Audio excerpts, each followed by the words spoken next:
Welcome to the Lakers Central Postgame Show. I'm Alex, that's Vinay, and the Lakers gave us a present here on Christmas Day, beating the Mavs 138 to 115.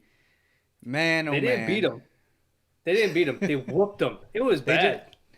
bad. It didn't even seem like they were playing like trying to play defense some of the time. Like I was just like some of these guys. I was like, oh, all right, they're just kind of taking it easy. They're taking it Right. serious. But sometimes easy. And then they put up 138 points in 4 quarters. It's It was brutal. disgusting. It was brutal. I That mean, is that is disgusting. where do you want to start, man? Where do you want to start? Uh, I mean, okay, this is where I'm going to start. I'm going to start at LeBron looked like the entire second half of this game. He was just Yep. vibing. He was just Mhm. there. He was just chilling. He was just running with the boys, Yep. just taking some layups here and there, making some no-look passes. Not really taking it too serious. And somehow the Lakers still blew out this team, and they were like up by like I think the closest they got it in the second half was like 9 points, and then like within like 2 minutes they extended it back out to like 15 points. But I'll start there. But the whole team, man, like if there's any more questions about whether Dennis Schroeder should be running with the starting lineup, there should be like zero questions, like anymore. Agreed. Like what? It just seems like the offense.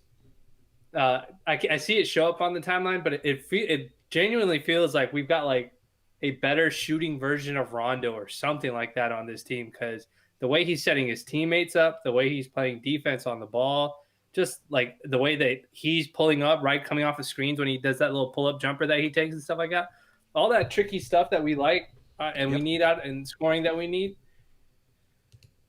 He's giving it to us, man. Like, what more is there to say about just kind of how good he's been?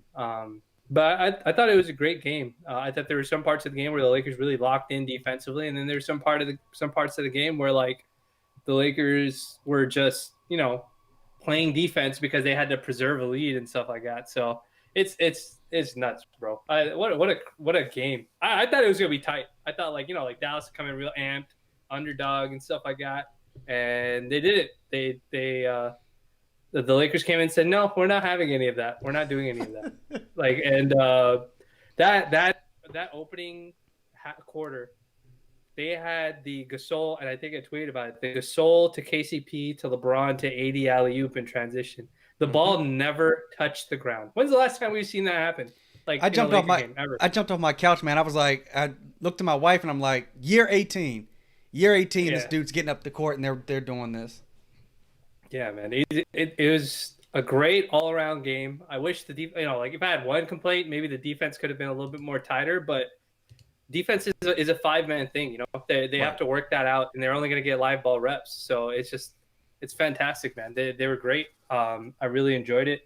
It was a great game to watch. I agree. I mean, so when they got it within 9 in the fourth quarter, Lakers were up 17.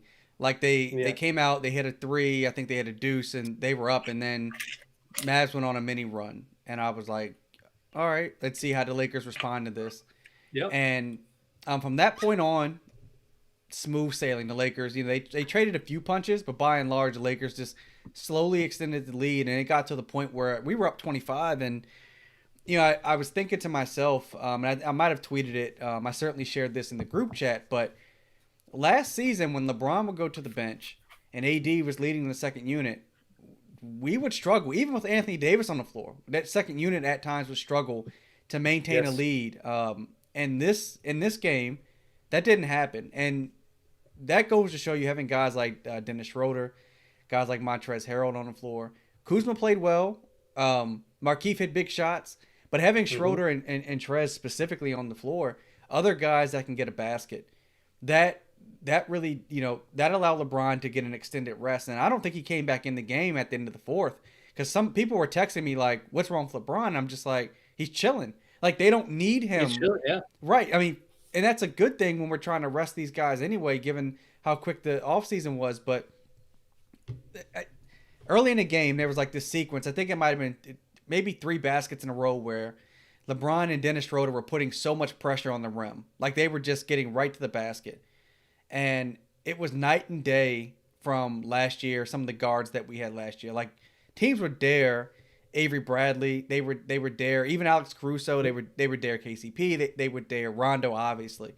But now Hmm. you can't do that because I almost feel like so we used to talk about this a lot last year where when they got Markeith, it kind of felt like he slotted some guys in their natural positions, like he pushed Yeah. Kuz in his right spot. It almost feels like Dennis Schroeder's doing that also. Like he Yeah. slots some of the guards in their right spots, and so like you don't need Caruso to do too much. You don't need KCP to do too much. Schroeder can go out there. And what do you have tonight? 18 points? Yeah, 18 points on Yeah. 7 of 11 shooting. 7 of 11 And shooting. it felt like it was all within like the flow of the game. They weren't like actively Right. trying to call any specific sets. They just said just run your pick and roll, make whatever reads that you want. And even before he started kind of filling up the score and stuff like that, um he was like just setting up Anthony Davis, setting Yep. up Montrez, setting up the shooters, and like that's what we want. Just play your game. Don't Yep. like the Lakers can adjust accordingly to whatever you want, and it's a good thing for the Lakers that they've got these guys, especially a guy like Schroeder.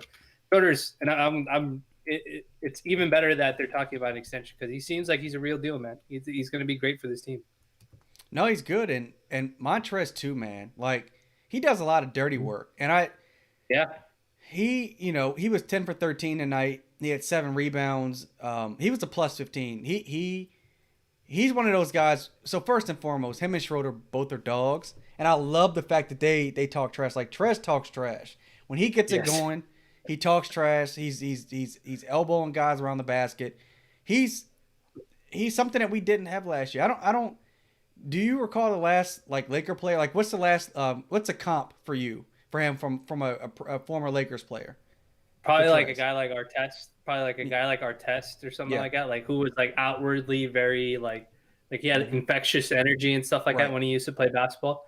I'm trying to think of the guys from like the young team. Like I don't think we ever had a guy, Mm-mm. not a guy who had like an infectious personality, like a competitive nature. Like I would say like Josh Hart in terms Yeah. of like he was a hustler on the court, but sometimes you didn't see it outwardly in his experience, in his the way they used to talk. Like, he was a trash talker like that. But Montrez is like, oh, I know what Oh I'm doing to you yeah. guys. Like he'll let you know. You know what I mean? So I think it's great. Julius Randle he had a little bit of that in him. I Yeah, I would think. say I think Randall. he Yeah, Randall's not a bad idea. Yeah. yeah. But Trez, I mean, he was it Boban? Was it no, not Boban. Who's number 10 on the Mavericks? That he crossed over and he hit that jumper and then he looked back to the bench and he was talking trash to Rick Carlisle. I think that's Finney Finney Smith, Smith? right? Yeah, Yeah, I I think think it's it's Finney Dorian Smith. Finney-Smith. Yeah. It's nice to have those guys that have a lot of energy that aren't afraid to mix it up.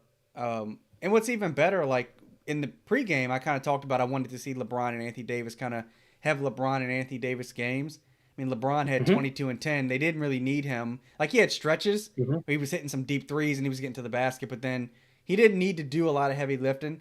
AD had a good game. He hit 3 of 5 3-pointers, and I think during the national broadcast, I know you don't. Yeah, I know you mute the TV, but I during the do. national during the national broadcast, I think Mark Jackson said that the Lakers coaching staff has been on him about shooting more threes, Yep. because he shot some ridiculous percentage in the preseason, and he obviously shot well in the finals. But he was 3 for 5 from deep, and he looked comfortable out there also with these guys. Just some of the actions they ran, and just his connection with Schroeder when LeBron wasn't on the floor. It was great to see, Yeah. man. I mean, they look good. Yeah, I was gonna say, their shot quality in the very first quarter was really, really good. They were getting some really wide open shots, getting really good shots for themselves. Uh, and it continued. I think the lineup that I saw that had a little bit of trouble, at least initially, but then they ran the same lineup in the second half, was the all forwards lineup, which Right. was Kuzma, LeBron, um, Markeith. Harrell, Markeith, and who's the last guy? Wes. So Hmm. at the very beginning, in the first half when they tried it, that was the first time. First of all, I was just like, all right, I don't know what this lineup is, but this is like literally all forwards. So I don't know what we're trying to do here. But they had some trouble keeping Luka out of the paint. But then they made some adjustments in the second half. Montrez kind of not sticking to his guy and being too late and showing an open lane, and they made some adjustments. And then it ended up being really good. And like it's just good stuff, man. Like the quality of basketball that we got today, at least on the offensive end, was really good. I didn't feel like there was any stretches any long stretches at least. Like maybe they gave up like a 5-0 run or something like that or whatever. But Right. I didn't feel like there was any stretches where the Lakers looked like very like there's a big problem. I would say the No. only time that I saw that was when they ran that THT Caruso lineup where we had a couple like a little too many turnovers that allowed the game to kind of close back up again. But outside of that, I just didn't see it, man. I thought they were playing great. I thought it was kind of casual. I don't know how to describe it. It felt like they were just kind of playing basketball. Like they didn't have to do too much stuff. And we saw them run some design sets. I keep a little. I have like this whiteboard. Actually, I'll show you what it looks like so you guys can see it. I have this whiteboard. It's like this big, and so I don't take notes during the game, but sometimes when I watch, like because I did that big article on like Kuzma and stuff like that, and how they use him as off ball. So I'll like write notes to myself. So like I keep writing down.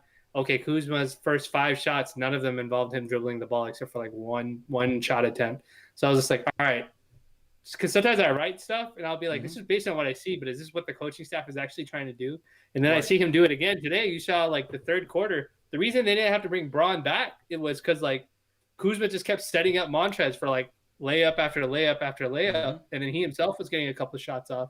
So it's just like when you have stuff like that happen, it makes a massive difference to your team. Like just Vogel and the rest of the staff can just look at the starters and be like, oh, it's all right. You guys can get some extended rest. So that was great, man. It was a great team effort today. And they cleaned up some of the stuff that was kind of bothering them from the first half and the second half. They scored at least 30 in every quarter. Like, that's nuts. I mean, they didn't miss a beat, and there were some defensive lapses, but I mean, they were able to score, man. Like, they scored whenever they wanted. And it was really refreshing to see some additional help, not just from like Schroeder and Trez, but like Keith was hitting shots. KCP hit some shots. It was good to see Kuz. I mean, hit that big buzzer beater at the end of the half, I think.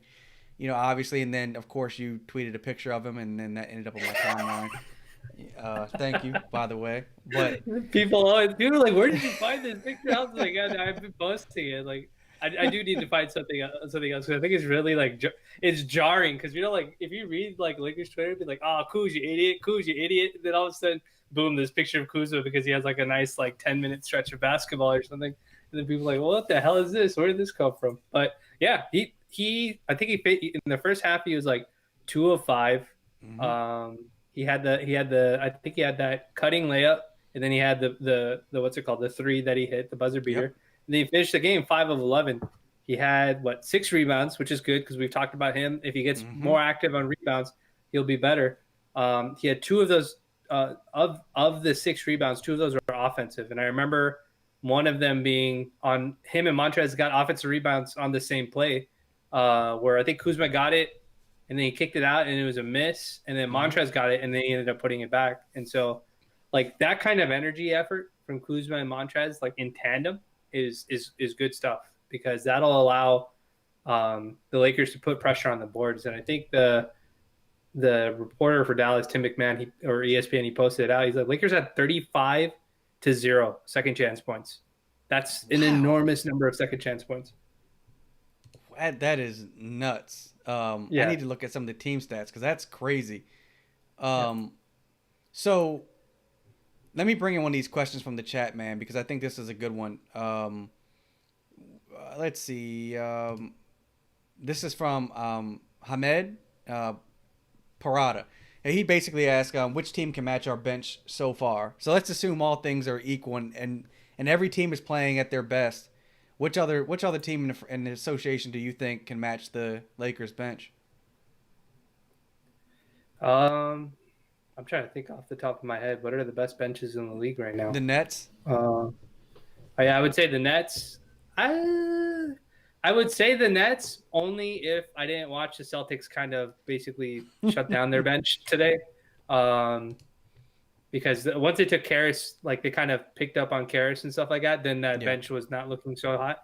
But I would say, I guess, maybe the Nets are probably fair. You know what? I would say Miami's bench is pretty good. They, even though it's a lot of guys that you wouldn't normally think of, like as a unit, they're really, really good. They're bringing Avery Bradley off the bench.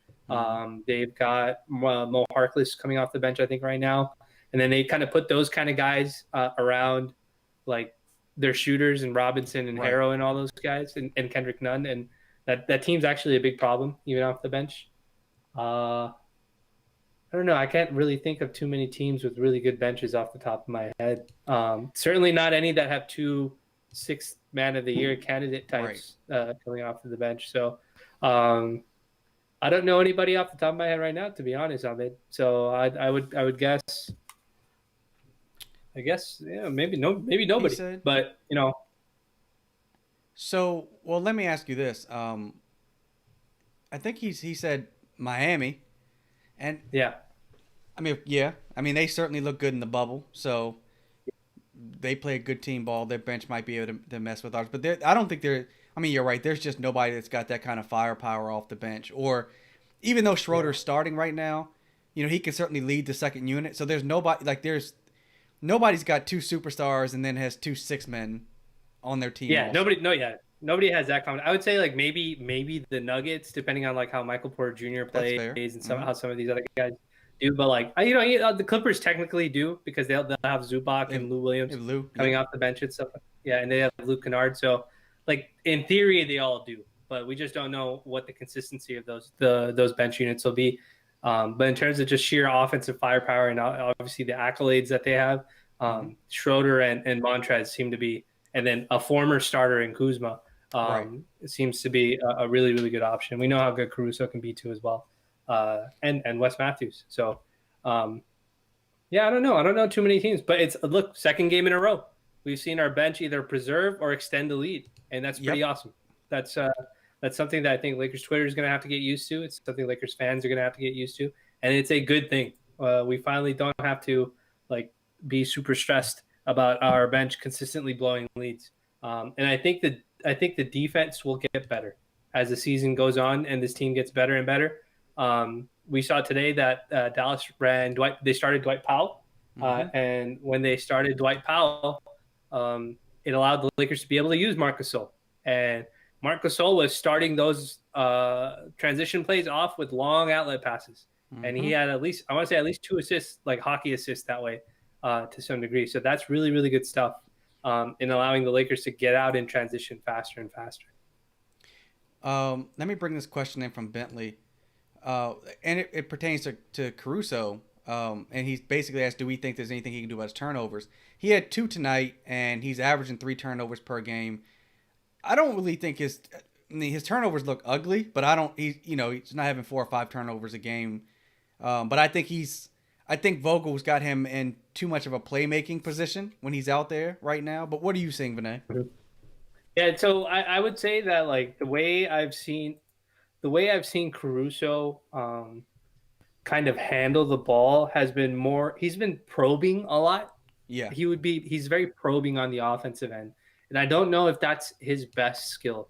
Um, you have to remember last year he wasn't the one who was probing. The person who was doing that responsibility was Rondo. And when Yep. Rondo was doing the probing, it would usually whenever it got to Caruso, it usually resulted in like a straight line, like a straight line drive Hmm. to the rim or some sort of cutting action or something for him. But now because he's in the probing role, the Lakers are relying on him a little bit to make the right read, make the right decision. And we talked about it before. I think Vogel's giving him the opportunity to do that. But I think eventually that may flip.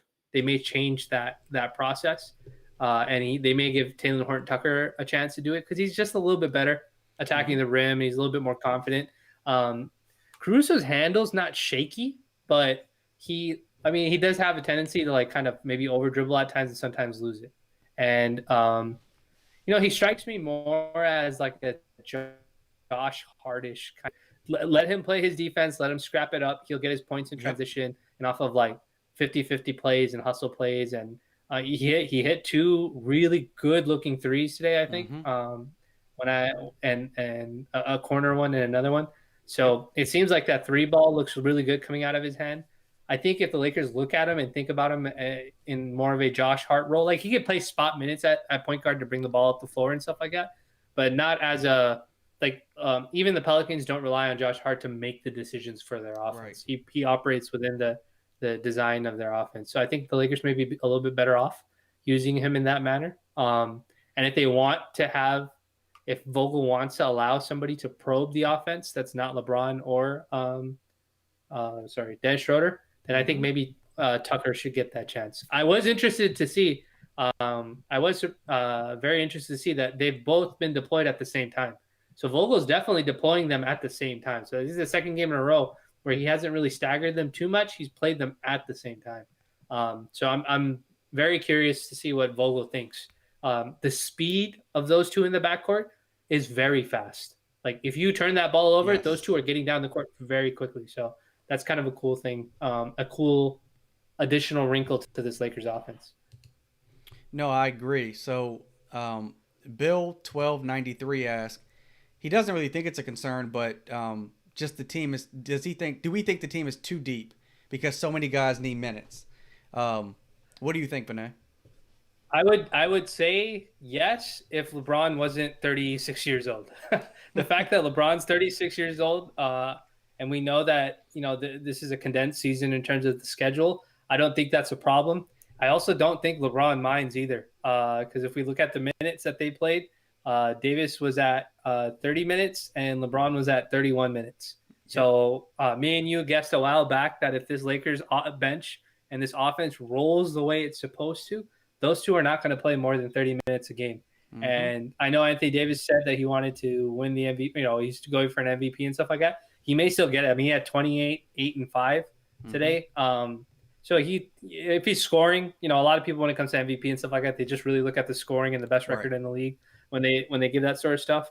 I mean, if LeBron really doesn't care and he's just trying to score his 20 to 25 points a game in his 30 minutes, um, I don't think he's going to care. I mean, I'm pretty sure he's happy that they won by 23 and he only had to play 30 minutes. That's a pretty chill night. And I mean, for sure, the second half of that game, I don't even think LeBron was pressed for anything. It seemed like he was just No. actually having fun and trying to pick on Luka and try to take step backs in Luka's face and stuff like that for fun. So, I don't think it'll be a problem if we look at the minute distribution from the game. Uh, 30 for Davis, 31 for James. Gasol got 20 minutes. Mm-hmm. Schroeder got 25. Caldwell Pope got 24. Markieff got 15. Harold got 28. Kuzma got 22. Matthews got 16, and Caruso got 13. So this is the Lakers using what, like a 5? What is this, 10? This is like a 11 man Mm-hmm. rotation, 12-man rotation almost. As we get closer to the playoffs, it'll probably cut down to like maybe like 8 to 10 at the very most. So it's all right. I don't think I would say it was being too deep would be a problem if there was money on the line, because then people would be worried about their minutes. But the fact that Vogel is going ahead and he took care of Kuzma's contract and Mm-hmm. he's going to take care of Schroeder's contract from what it looks like, I think it'll be great. I think they'll be fine. There should be no money concerns. Well, and to add to your point about LeBron and Anthony Davis, their minutes kind of being tempered a little bit this year, and then the money being taken care of. When you're winning, minutes usually aren't a problem, and so Yep. everybody that joined this team this year knows that they're up for maybe a championship. So I don't think that that's going to be an issue. So I'm looking at some of the team stats and something that jumped out to me. Well, before I even go to the team stats, I wanted to go back to your point on LeBron picking on Luca. It almost felt like he was saying to Luca, "It's not your time yet. Like you've still got a little ways to go." Like he was going at him pretty noticeably. And Luca, like I said in the pregame, man, like that's what I wanted to see. Go at him. He can't guard you. And LeBron seemed to just do whatever he wanted. But it was nice to see him be aggressive against Luca. Yeah, all the Braun folk always tell me that this is like this kind of stuff that Braun does is like his way of being like passive aggressive on the court and to like people around. He's openly said he loves the way Luka plays and everything that he does. But I Yep. think this is like these sort of games are like the ones where like LeBron just kind of goes, "Oh yeah, yeah, I'm still here. Like I'm not slowing down or anything like that. So don't worry about me." And so that's why it always kind of cracks me up and stuff like that. But it genuinely seemed that way. It didn't seem like he was too pressed.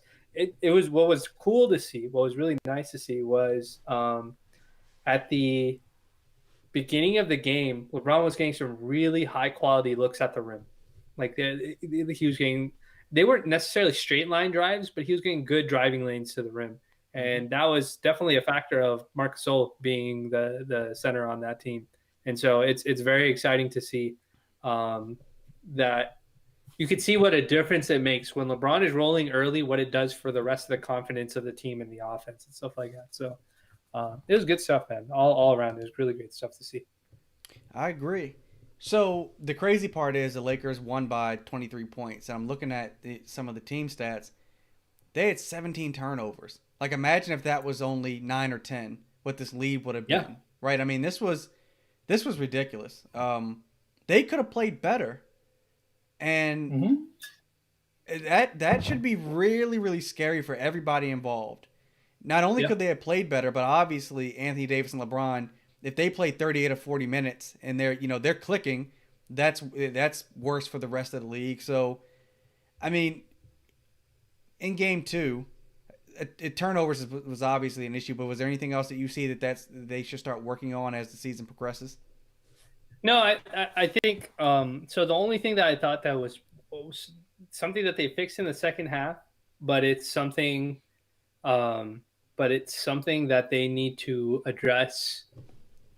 I think as the season goes on, is making sure that they have correct backside help Mm-hmm. for those bench guys. So when we see Kuzma out there, when we see Wes Matthews out there, when we see you know THC, Caruso, stuff like that. Like if whenever it's a non-Gasol or if AD is not even on the floor, Mm-hmm. whenever AD is not on the floor, the Lakers have to be very very smart about making sure that they have backside help. Yep. Even if Markeith and Montrez and those guys are there, because I think a lot of teams will see that they don't have any like real rim protection like that. And Montrez is a good help defender, backside help defender. He's good at taking charges when he's not in position to like really block a shot or something like that, or if he gets there early. But being consistent and getting like on the page when it comes to that kind of stuff will go a long way towards their defense. Um, that's really all it was. Like the Caruso's ball handling stuff, I think that'll just work itself out over time. Either he's going to keep doing that, or Vogel's going to take that not take the responsibility away, but not have him do that too Right. much and give that responsibility to somebody else. Um, it's yeah, I don't really see anything. I guess it's like maybe it's probably too early to see if there's any Yeah, real I warts agree. and stuff like that with this team. But so far all the pieces fit, and you have to remember, like a guy like Markeith, we only had him for like in the bubble basically. So Right. it's like this is what he would have looked like if we had, like I can only imagine how much better the Lakers could have been last year had they Mm-hmm. had Markeith in that position and in that role. So that's the way I kind of see it. Well, they not only did they, I mean, just demolish the Mavericks, but like the rebounding numbers. So they had 12 more defensive rebounds than the Mavericks, but they out rebounded them on the offensive end 17-3. And it isn't like AD had like a 20 or 25 rebound game or some ridiculous rebound game. This was like a Mm-hmm. good team rebounding game where the Lakers just dominated the boards. And I know a lot of fans were concerned that, the Lakers don't have athletic bigs outside of Anthony Davis. There's no LeBron. I mean, no JaVale Mm-hmm. or Dwight. But they still out rebounded. I'd say Dallas's front line is more athletic than the Lakers. I mean, their center position is certainly more athletic. I Yeah, mean, and I mean, you have Powell, you'll have right. Boban, they have Kleber. So the interesting part is that the athleticism, like it shows up in different ways, right? So sometimes if you don't have athleticism, you also have um, other stuff. So there were plays where I saw Kuzma do this and I saw Gasol do this, where they weren't in position to grab the rebound, but Mm-hmm. they were in position to get their hand on the ball before the other guy could. Yep. And like a couple of times I saw them, like I saw Gasol like just literally just the ball was loose and somebody was a Dallas guy was about to grab it with like two hands and Gasol like reached right under it and he just tipped it up in the air like just to get it right out of his hand and Right. it went over the guy and the Lakers got it and that ended up being an offensive rebound. And then there was another one where um I think Kuzma was like in between like a bunch of dudes. He just reached up and just slapped the ball backwards behind his head and it ended up going to the Lakers. So like those kind of things are offensive rebounds. It's just we never think of it Right. in the traditional sense, like Montrez going and grabbing the rebound and stuff like that. So I think that kind of stuff is really that's the stuff that like it's not as evident, but we can see like how it's very very helpful. But It's good, man. It puts so much pressure on defenses. Dallas likes to get out in transition and stuff like that, and they couldn't really do that too much. Yep. Other than that, maybe that small stretch in the second quarter, probably where they did. No, I mean the Lakers they played. This was just a nice game from start to finish. So the game against the Clippers was a little clunky. There were stretches where the Lakers didn't look good, but this game they were in the game the entire way. They led the good portion of the game. They didn't let Luka get off for 30 or 40 points. There were times when they defended him kind of like they did James Harden also, where they kind of defended. They double teamed him late, kind of in the shot clock. Yeah, yeah. So they did, I think, everything that they needed to do in game 2 of this regular season. Like I don't, someone did text me and ask like, do we have a Wesley Matthews problems? And I was just like, it's game 2. Like I think he was fine. Yeah. Like I don't know. Yeah. I don't know what to take away from game 2 with Wes. I think he was fine. He played more than he did game 1, and that was something that people were asking about. So, was there anything from Wes that you saw? No, I thought he played better. So I think one of the things that's probably confusing, or it's frustrating, folks, is when Kuzma was on Luka and when Wes was on Luka, Luka would drive by them. But this is one of the things that we talked about from last game when Kuzma was on Paul George. It's not about necessarily stopping Luka because he's an MVP caliber scorer. He's that good.